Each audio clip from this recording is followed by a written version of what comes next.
Welcome to Watch Symposium. I'm Austin, and this is a paid question for Captain Danny, and he writes, "Hi Austin, Rolex can be slow to react sometimes, and as trends in watch sizes have peaked and gone back down, see WSJ article snapshot and link." This is an article that he references, and it's entitled, "With Men's Watches, Small is Cool Again." And I'll put a link to that article in the description, but they're basically saying small watches are coming back. Do you think Rolex is just lagging fashion trends if it introduces a big Submariner? Rolex Submariners will always be popular, to be sure, no matter the size. But would a bigger case size Submariner not exactly be in step with what people are now wanting? Thank you, and hey, don't sugarcoat it. All right, thank you, Danny. Captain Danny, Austin reporting for duty, sir. All right, I think I'm ready now to tackle Danny's question. Let me read his email. We'll break it down. We'll discuss. Danny writes, "Rolex can be slow to react sometimes." That's certainly true. Rolex is probably one of the slowest moving, most conservative companies. And it's kind of frustrating at times, but it makes perfect sense because the last thing they want to do is follow a trend to a dead end. They don't want to have to discontinue one of their models because it's become unfashionable. That's not the way you make classic pieces or seal your legacy. They have a great track record. Pick any steel professional model from the 1950s up until now, and you're talking about a watch you can wear, and that is just as fashionable as it was when it came out. And this comes from thoughtful design choices that don't cater to trends. And while we might like it if Rolex was a little bit more exciting, it's better long-term for the brand to be the way they are. So let me continue. As trends in watch sizes have peaked and gone back down, do you think Rolex is just lagging fashion trends if it introduces a big Submariner?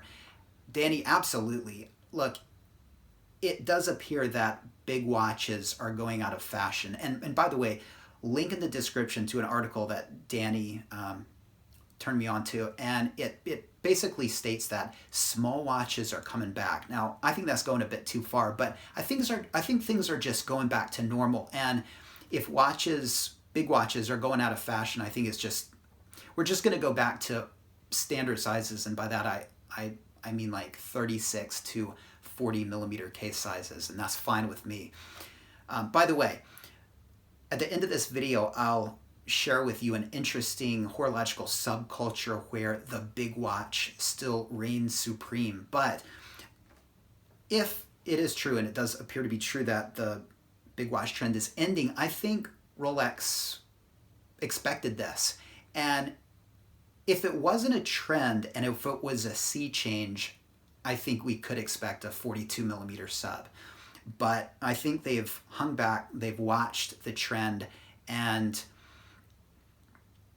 for them to cater to that trend as it's ending would be pretty shocking. They're not that stupid. And plus, they're really careful about screwing with one of their most iconic watches. I mean, think about the Yachtmaster. The whole reason the Yachtmaster exists was because they wanted to experiment with a sub, but they didn't want to screw with it. So they came up with a completely different line, and that allowed them to experiment with dial colors. So basically, the Yachtmaster is sort of an experimental sub. It doesn't have the same depth rating, but it allowed them to experiment and to, polish middle links and different bezel styles and the accents and the things that they're too conservative to try on the sub.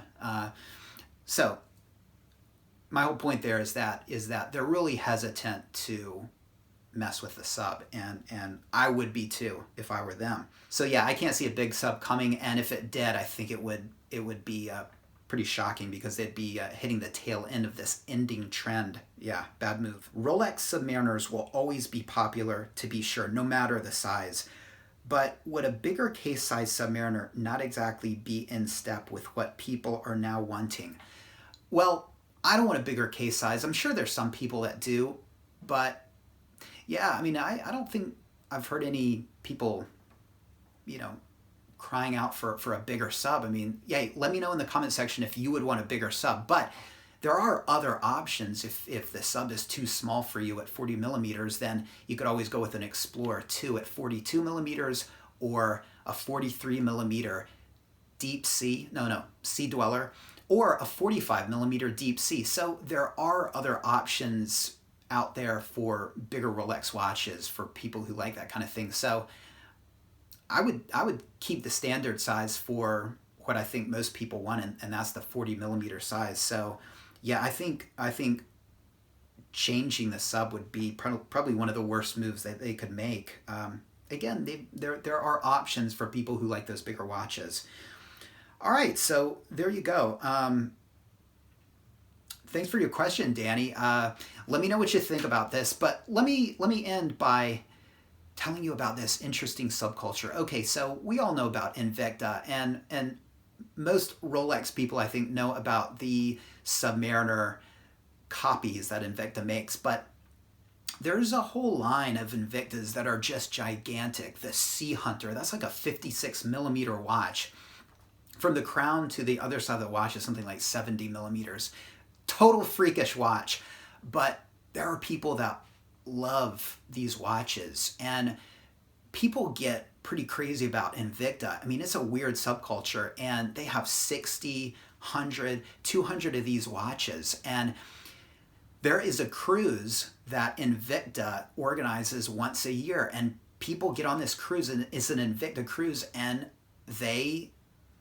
it's just a big Invicta fest, and it's really interesting. I mean, you know, I can imagine, I thought for like, 5 minutes, oh, if I ever got a chance to go on that, I would go just to see like what it was like. But I saw some footage, and I'll put the footage in the description of this video. Totally check it out, because it's like watching a horological train wreck, in my opinion. Look, it's just people that like different things than I do. I get it. But yeah, just watching the video was like enough for me, and I thought, okay, even as a fun experiment, I couldn't get on that ship. But that subculture exists, and man, the bigger the better. They love these big watches, and it's a way to, like, I guess, flex with your big yet affordable watch. It's puzzling, and yeah, just different horological subculture for sure. I tell you what, I would love if it was like a Rolex cruise, but yeah, Rolex would never do that. And yeah, actually, no, never mind, a Rolex cruise. Yeah, it'd be kind of cheesy. All right, but anyway, check that out. Okay, all right, I just blacked out there for a second. Okay, thank you, Danny, for your question. Appreciate it. Let me know what you think. Put your comments in the comment section. And if you want a video made especially for you, check out the description of this video. You can see how you can make it happen. Thanks for watching. Take care, and see you next time.